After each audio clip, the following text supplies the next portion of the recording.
Hello everyone, my name is Tanita and welcome to my spiritual channel. If you are new here, please hit that subscribe button down below as well as the bell notification in order to be notified when I come up with new videos.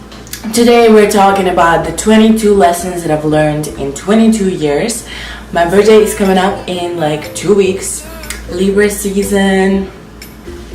So I am ready to share with you all the wisdom, all the knowledge that I've collected throughout my spiritual journey for 22 years, damn. By the way, I already posted these lessons on my blog a couple of weeks ago, so if you read my blog, it's okay. It's going to be a little repetitive, but you know, I'm gonna add some information and some personal opinions into the lessons, you know.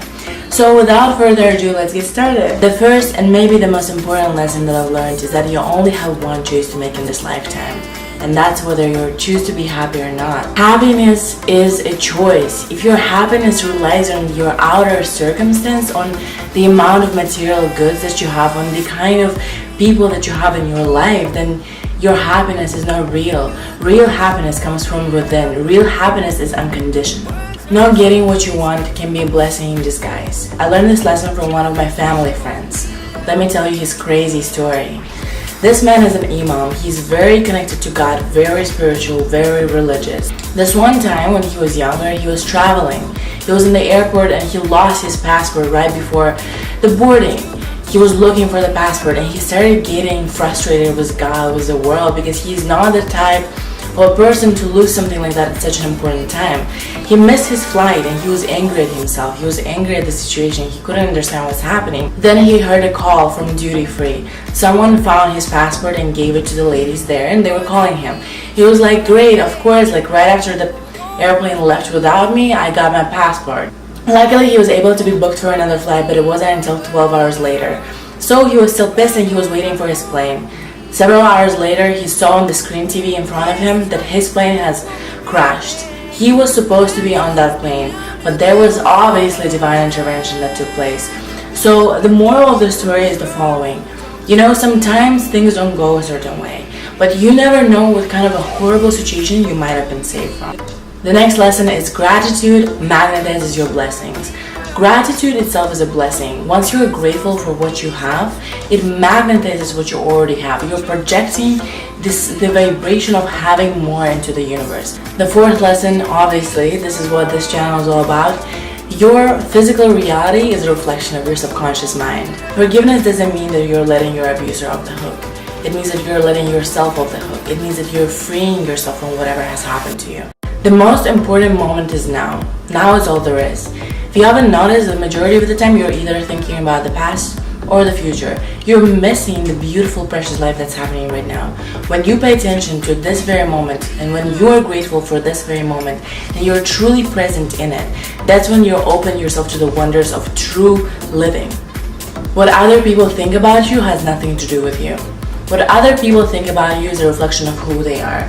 So what you think about other people is a reflection of who you are. If someone triggers you in a certain way, that means that there's something about them that you either wish you had or you have and you don't like. People are just mirrors of you, and if you look around, every single person you meet can be an opportunity to study who you are, not who they are. Everything is connected. We're all one being. We're all one essence. We are all part of the universe.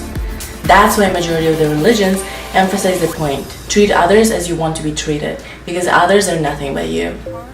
Life does not cause suffering. Your resistance to life causes suffering. Allow events in your life to take place without resistance. If something negative happens, you're only multiplying the negativity of that event by trying to resist whatever the force it is. Accept that it is happening and allow this emotion to pass through you. This is how you live a happy life. Silence allows God to speak. When you slow down the chatter inside your head, you allow yourself to be connected to the universe. You allow yourself to be connected to God.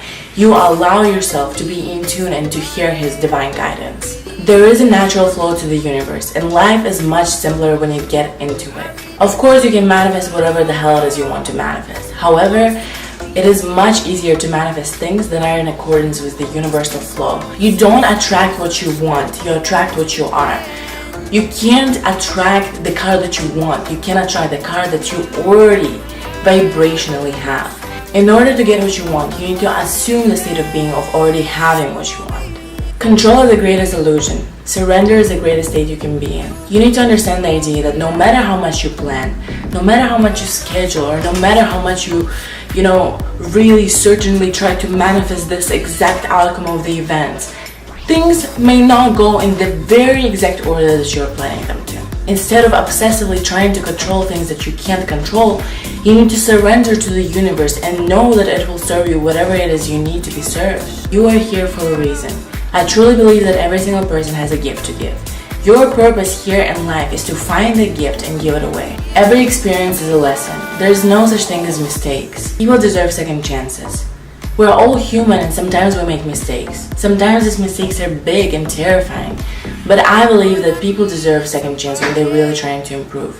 Give people second chances. Forgive them. Allow them to try to prove to you they've changed.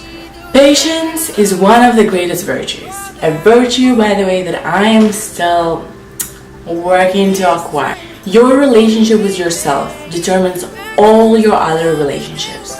If you love yourself, if you respect yourself, if you constantly invest in your growth, the people surrounding you will reflect who you are. All darkness is to be brought to light. You can't simply bury some psychological issues deep down in your subconscious mind. Your subconscious mind is what manifests in your physical reality. If you hide some sort of a trauma, some sort of a psychological issue down in your subconscious mind, this trauma will keep manifesting in your life until you address it. Get out of your comfort zone. I know comfort zone is such a beautiful place where we feel comfortable, but if you don't get out of your comfort zone, you're never going to experience the true joy of living. Love others, always be kind. In the end of the day, the only thing that truly matters is how much you're loved. When you are in your deathbed, you're not going to be caring about the kind of shoes that you wear, the kind of apartment that you lived in. The only thing that will matter is the time that you've spent with people that you loved. The only thing that will matter is how you made others feel about themselves. I think that's it. These were the 22 lessons that I learned in 22 years. I hope you guys enjoyed them. If you liked this video, please give it a thumbs up. Let me know down in the comments what kind of lessons you've learned throughout your lifetime. Thank you guys so much for watching. Namaste.